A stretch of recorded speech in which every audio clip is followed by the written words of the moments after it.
up? It's your boy T-Bird and reaction. Today's day is Films Friday. Got the little man right here on this car seat. The little seat right here as well too. You know what I'm saying? But anyway, like with the new concept I'm doing with Films Friday, I'm kicking things off with the meat and potato. Just to get it out the way, so I won't like end up doing it because laptop acts up or something comes up and I gotta stop for a while. And I was well too. I want to get the main thing out the way. So that being said, we're gonna get into the kill cow, and we're capping off. This was my original plan last week till James bought some new stuff like nine movie stuff right now, because of the SAP extra strike and everything going on as well too. So I decided to like make a week for the non-film stuff as well too. So the next time I do it's gonna be Freddy versus Jason versus Ash. Then we're gonna do more Coming X, and then we're gonna do then the week after that, then that next non-verse we're gonna do more Coming X, and there's another new thing that's got added as well too. I forgot the name of it though, but it's gonna be added into that week as well. But anyway, this week we're gonna cap off the Bloody Mary. I just gave it up. The Urban Legends franchise, well, too, with the third and final installment. Urban Legends Bloody Mary came out in 2005. I think it went straight to DVD. Probably gonna be good, but who knows? Either way, just getting that the way, So, and next week we'll be doing a new poll week, and there's a lot of new entries gonna be in there. I might be even doing a play-in poll as well too. There's a lot of new films got added since my last poll week. So other than that, without further ado, I might even decide to add. It depends on how many I have to do the play. I might add Hostel. Have Hostel gets it is going to be in there as well too. So anyway, without further ado, hey, what's up? Without further ado, we're gonna check out Urban Legends Bloody Mary. Ooh, I might not want him to look at this, so he gonna turn around a little bit. Anyway, without further ado, he gonna focus on Daddy instead of whatever currents we got going on here. Without further ado, let's check it out.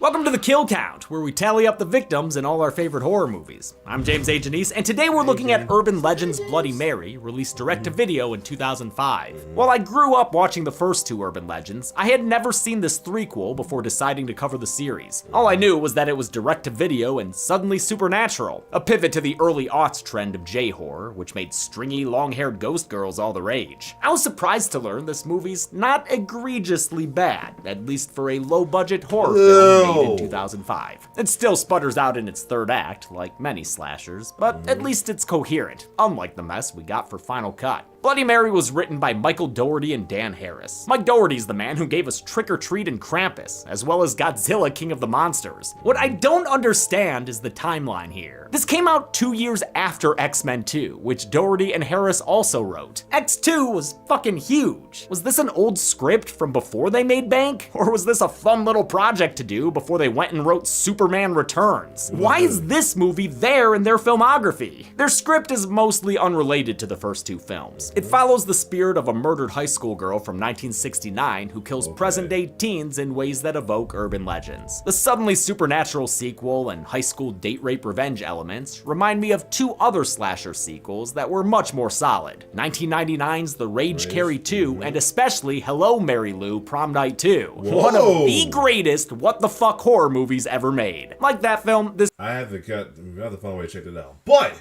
that being said, I got an awesome reelect though that Bloody Mary is actually named after a well-known urban legend. Saying Bloody Mary a couple times in the dark, something like that. Like I think which was Wish the Candyman thing or derived from from the early urban legends of the Bloody Mary. So yeah, remember kids teased me doing that, and I was in elementary school and all that. So yeah.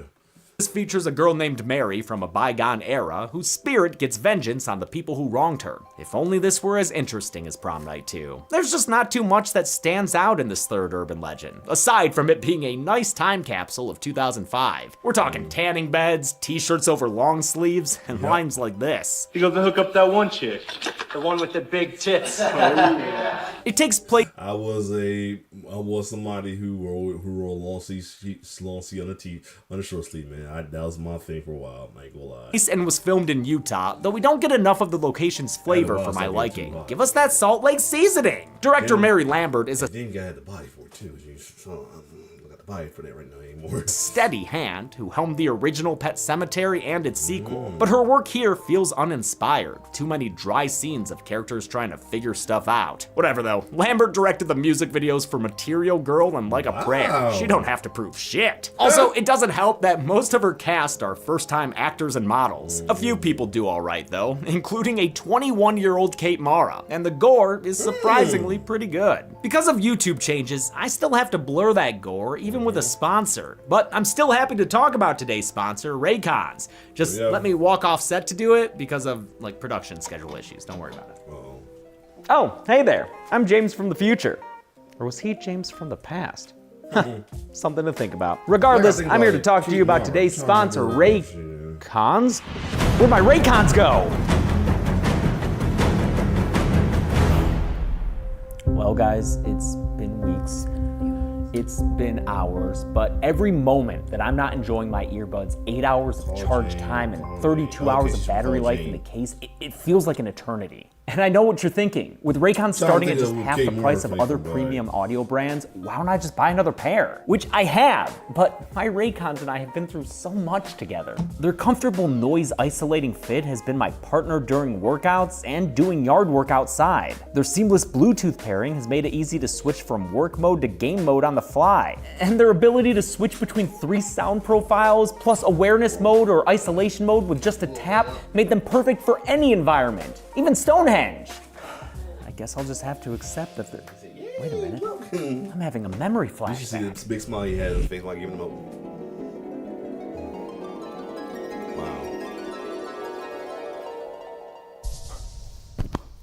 Wow. Well, this is embarrassing. But hey, at least Raycon has a free 30-day return policy for that new pair I ordered. Get a pair for yourself by clicking the link in the description, or go to buyraycon.com/deadmeat to get 15% off your Raycon purchase. I've heard of an urban legend that will propel your YouTube videos forward. Let's get to the kills. Let's get to the kills. Let's get to the kills.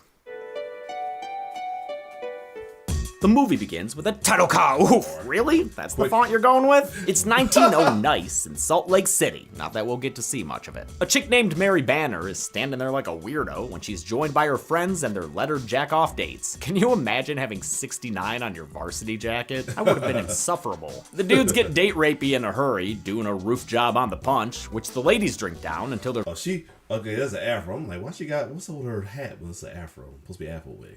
being escorted outside to the Predator mobile. Mary quickly realizes what's happening as Queen Dawn of the Homecoming teases her. Do you think he would ever touch you? I mean, he literally is right now, Dawn. Mary kicks this dude Willie in the willy and escapes back into the school, choosing to hide rather than return to the very public dance. Willie corners her in a back room and tries to write off their drugging as merely a Mary misdemeanor. It's just a little prank. Dude's ideas of pranks also extends to face punching, which knocks Mary into a desk and cracks her head wide open. When she's unresponsive, Willie cleans up the killie by stuffing her body into a trunk, collector style. More than 30 years later, Mary's fate is told as an urban legend to Sam Owens by her friends Mindy and Martha, who just wandered off the set of Slumber Party Massacre. They're here instead of at the homecoming dance because Sam went after the football players in the school newspaper. Maybe if you weren't always speaking out, like in the school newspaper, maybe we'd have dates to the home. So speaking out was speaking out.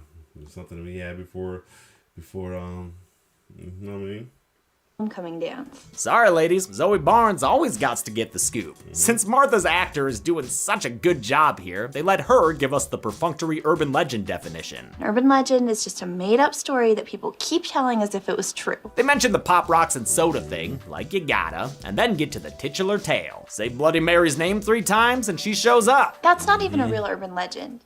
That's just like that movie Candyman. Actually, shit. Martha, you have to say Candyman's name 5 times for him to show up. Thank you! Oh, back to the pillow fights, Shout out to okay? Chad Ha, Gable. you gals. When they finally pillow themselves out, they go to sleep, though not before Sam recites Bloody Mary's name 3 times.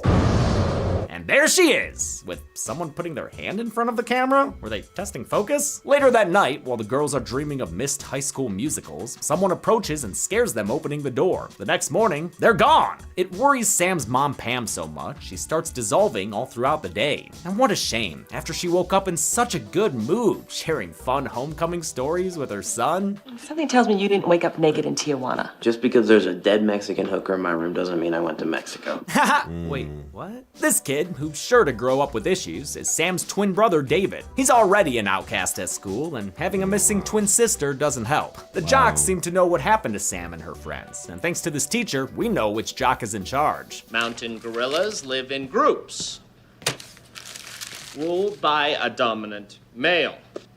The head ape is spiky-haired, chin-strapped Buck Jacoby, and he and his bros definitely had something to do with the missing girls. Sam returns home that night, first in a reflection, which is a nice touch. But she's unable to remember what happened to her and her friends. They say they woke up in an abandoned mill on the other side of town, and blood tests reveal that they were roofied, but not abused. The sheriff says not to worry. Could be the girl's idea of a practical joke. Yeah, I'm sure that's it, dude. Whatever happened, Sam's getting spooked by mirrors now, with Bloody Mary visiting her to make sure she does her homework. Come on, Mare. Sam's already getting harassed in school by her younger sister, Rudy, in her first ever speaking role. My mom says that it's all a stunt. They did it to themselves. Yeah, well, my mom says the Nightmare shoot. remake wasn't very good. Sam confides in David that That's Buck and what the Mara name. Rooney Mara. Ain't that was a sister, but wow.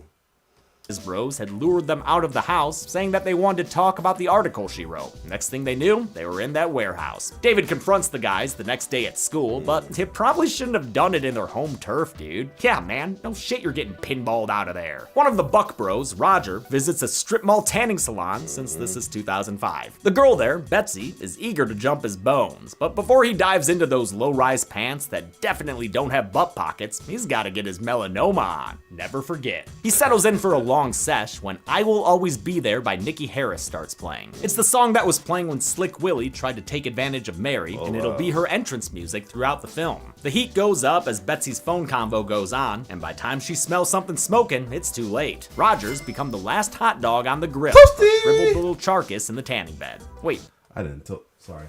Let me scare you. what the fuck urban legend is this supposed to be?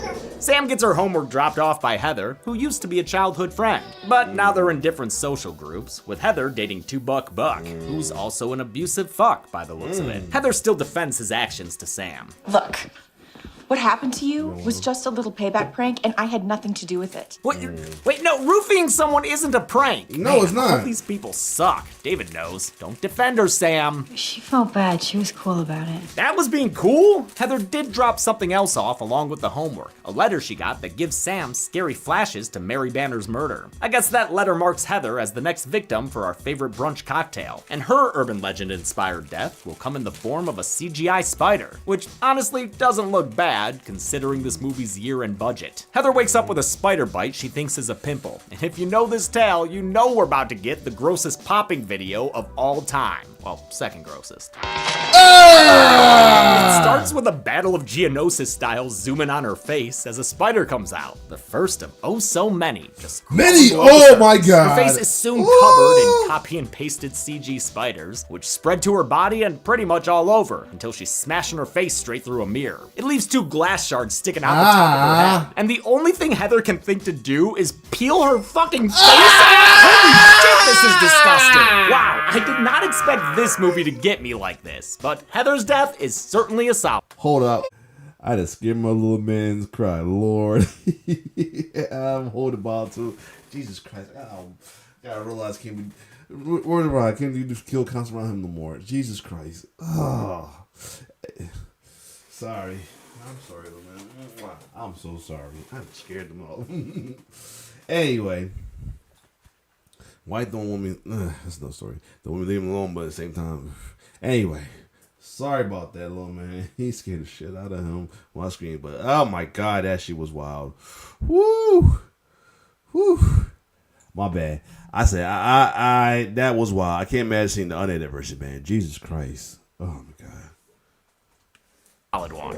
Mark Villalobos did this movie's special effects makeup and had previously worked on the wonderful Uncle Sam. I love all his work on actress Audra Leah Kenner here. The bloody meat of the fake face she tears apart looks great. I'm sad so much of it wound up getting covered by digital effects in the film. Same with the spiders. They had an Orb Weaver spider wrangler on set, but I can't spot any real looking ones in the movie. At Heather's funeral, Buck glares suspiciously at Sam and David. He thinks they've killed Roger and Heather, and says as much to fellow football feller Tom. He tells Tom to meet him that night for more Just a Pranks Bro, but Tom ain't gonna make it if he keeps seeing ghosts in the road. Holy shit, was I seeing things? Well, if I wasn't, I'd better soon. All those road beers are burning through Tom's bladder, but when he goes to pee on an electric fence, Nikki Harris starts playing from his truck, signifying that he's about to get fried, which is apparently an urban legend, I guess. Bloody Mary turns the power on, sending a shotgun from his dong and giving this town a corpse the EMTs won't soon forget. Holy shit, this guy's dick is smoking. Smoking! Sam keeps seeing Bloody Mary, as well as flashes of what happened to her in 1969. It worries her brother, mom, and stepdad Bill. Stepdad Bill's been hovering around, a mayoral candidate who seems to have the support of the police, but not of David, who can't stand the guy. Inside the envelope that Heather gave her, Sam finds a very notated article about Mary Banner. She realizes that what happened to Mary is the same thing that happened to her. Only I'm still alive. The next article shockingly places this movie in the same universe of the first two, which is weird enough, but doubly weird because the article's headline and text references the first movie, Brenda Bates' murder spree at Pendleton University, but David's dialogue reads something entirely different. Professor at Alpine University kills his own students using urban legends as his MO. Which is, of course, a reference to Professor Solomon in Urban Legends Final Cut. I'm not sure what happened there, but in any case, I'm reeling that this supernatural movie takes place in the same universe as the grounded first two films. I just didn't see that coming. To investigate further, the Wonder Twins head to the school Wonder to use Twins. its internet search. There, they find the names of Mary's two friends who got roofie pranked. Gina Lotnick died by suicide back in 1982, but Grace Taylor is still alive, so they look her up to pay a visit. They're scared out of the school by Buck's dad, Coach Jacoby, a sinister looking dude. No wonder, since he's Don Shanks, who played Michael frickin' Myers in Halloween 5. Shanks also appeared as the zombie fisherman killer in the fucking abysmal I'll Always Know What You Did Last Summer. God, that movie sucks. And another supernatural threequel that surprises you by taking place in the same world as the first two. What the fuck? They get to Grace Taylor's house, who's a pretty stereotypical hippie chick. You know what I mean. She's all about that ganja. Oh, shit. David. She been on a lot of stuff. Fucking square. While Sam asks Grace for details about what happened in 1969, That's old as David mama. finds artwork and scrapbooking all about urban legends and the incidents from the first two movies. Professor at Alpine University kills his own students using urban legends as his MO. Wait, what the fuck? That's the same line from earlier. Professor at Alpine University kills his own students using urban legends as his MO. I'm assuming that line was recorded in post, so maybe the first time we heard it, it was another reading they accidentally used as VO over the shot of that newspaper. Lord. I don't know, man. It's fucking bugging me.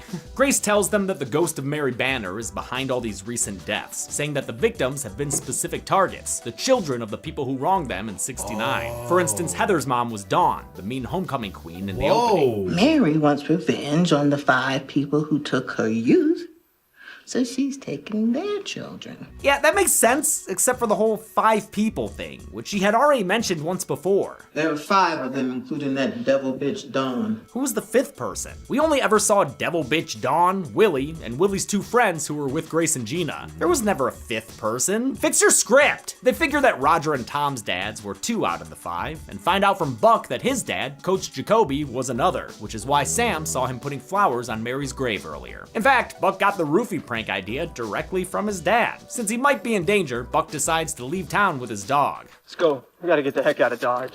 Oh man, this movie's acting. He winds up in a motel somewhere, living the life. He's got his dog, his 40, his scrambled porn. You made it, Buck. He makes sure to get his hand licked aplenty by his dog, meaning we're doing this urban legend again. All right. Unlike in Final Cut, this time the legend happens for real, since Buck indeed wakes up to find his dog cut open in the closet. A bloody note says people can lick too, as can Pokemon. Nikki Harris starts playing, portending another urban legend, the tale of the blue ball and scramble. family. Bloody Mary jumps from inside the TV to under the bed, then claws at Buck and crawls across the floor at him. She breaks his arm and then this bottle, across his face that is. It becomes 40 ounces of freedom from life, since Mary uses it to slash and stab him to death.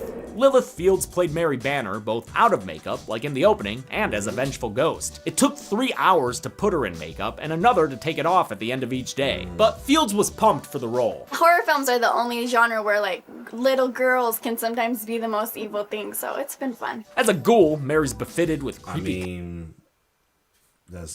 orphan contacts, nasty veins, a silicone gash from when she hit the table, and an oozy mouth thanks to black food coloring. It turns your pea green, just so you know. News of Buck's death spreads through school the next day. 4 down, 1 to go. Who was the 5th person? Sam keeps seeing flashes of Mary. It's a including mom. one that shows she was still alive when Willie put her in that trunk. I stand by where I put my kill graphic though, because she never got out of the locked case and eventually died inside of it. That's why it's her little ghost town. Even though David doesn't believe in the ghost theory, he still heads to the school to find more information in the archives. Oh, dude, you're knocking over the archives. He goes through pictures from Homecoming 69, don't Google that, and matches a picture of Mary's date with someone in the yearbook. Holy shit. His Oh dad. shit! He comes It's the stepdad. It's the stepdad. Remember, because they...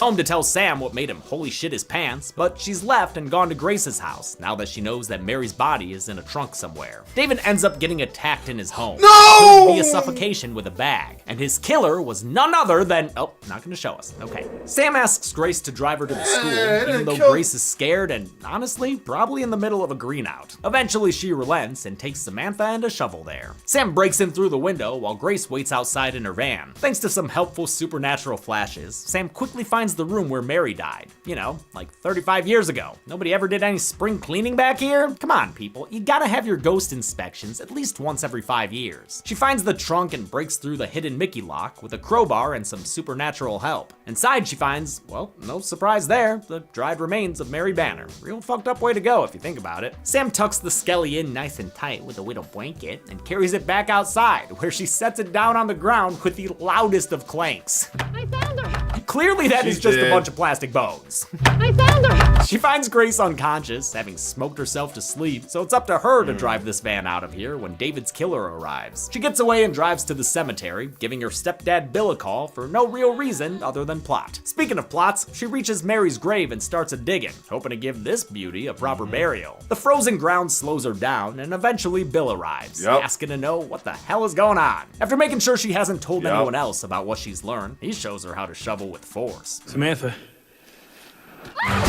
Yep, stepdad Bill is Willie, the date-raping guy who killed Mary Banner by locking her in the trunk. He also killed David. Coach Jacoby was just a red herring. Despite Buck admitting that his dad had been involved, he must have been one of the other 2 dudes, or the secret 5th guy. Bill's trying to kill Sam when Grace finally wakes up and intervenes, but she's knocked out pretty quickly, allowing Bill to chase after Sam some more. Yeah, Sam, you've got to trip in these cases. Give the slow-walking killer a fair chance to catch up. Wait a minute, slow-walking? Ed Marinaro was an NFL running back. I mean, I hear he was slow talking recently, but dude could run. She ends up getting the jump on him and thwacks at his head a couple of times, but he throws her off and knocks her out with a couple of kicks. He drags her back to Mary's grave, ready to win this buried alive match, but first he's gonna, freaking decapitate her with a shovel? Holy shit, Bill! All of a sudden, Nikki Harris pipes up from the van, signaling another visit from Mary Banner and her ghostly gams. She confronts Billy Willie, looking way less bloody than usual, until it's time for her to finally get revenge. As Sam and Grace watch, Mary grows a ghoulish visage, then spits out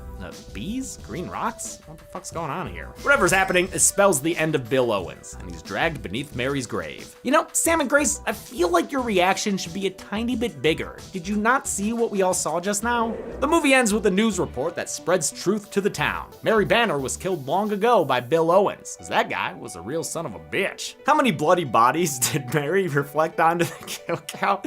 Let's find it. Molly, quit licking my feet. I gotta get to the numbers. Molly's right here. People can lick too. God damn it, Zoran. Zoran! No, man, that's so inappropriate. What the fuck? We're gonna have to have an HR meeting now.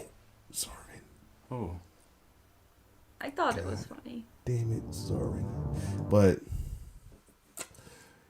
interesting movie. Interesting. That's all I'm gonna say. Oh well. At least we're done with it. 7 people died in Urban Legends Bloody Mary, with the victims consisting of 5 men and 2 women. Oh man, did someone spill blue curacao in that Bloody Mary pie chart? We've seen this count and breakdown 3 times before on the kill count, including just recently when Chelsea covered Bones and All. With a runtime of 93 minutes, that left us with a kill on average every 13.29 minutes. I'll give the Golden Chainsaw for coolest kill to Heather Thompson. Yeah. It's got a little bit of wonky CG in it, but Yeah, all to get it then goes caused me to scare my little man for my scream. I still found it horrifying. Way more than I'd expect in a movie like this. Double machete for lamest kill will go to David Owens, because I wasn't even sure if the old Black Christmas maneuver killed him at first. And his sister doesn't seem to care that he's gone at the end of the movie. And that's And two, why? He was kind of cool. He was kind of cool, man. it. Urban Legends Bloody Mary came out in 2005 and is probably one of the lesser seen movies we've covered on this show. Next week, we're getting sticky with it since we're looking at Winnie the Pooh, Blood and Honey. Yep. That disaster of a damn horror film just for no fucking reason. Until then, I'm James. Yeah, fuck that movie. Anyway, so Hey Janice, let me see what you this has say. been the Kill Count. Thanks a lot for watching this kill count on a movie you've probably not seen. But go check it out if you're, if you got some time to waste, fucking throw it on, laugh at some shit, it's fine. It's all good, man. Thanks to Zoran and Chelsea and Molly for being in the little To the Numbers bit. To her credit, Molly's a lot easier to get on camera than Lucy. Kinda have to clear the room for Lucy and you get her for like 2 takes and that's it. Molly, you just pick up and it's like, Oh yeah, Mono on Dogs. also, I tried to do the internet search joke like Cody Ko does the Buttons voice. If you don't know what I'm talking about, search Cody Ko the Button. It is one of me and Chelsea's favorite things to watch on YouTube. I want to thank some patrons like Nicole. Alright, cool. So do the praise now. So yeah, if you see right there, that's the that will be the new addition to the non-film week as well too. Trigger Happy Danganronpa Trigger Happy Havoc though will be added. The video game will be added as well too. So anyway, yeah.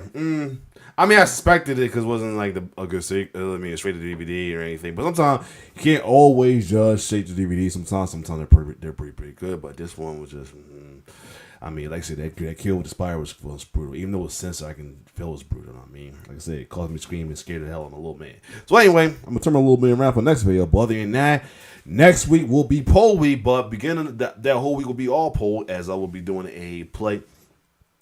I'll be on depends on how many newer kill counts has come out, as well as one I got to put back in the.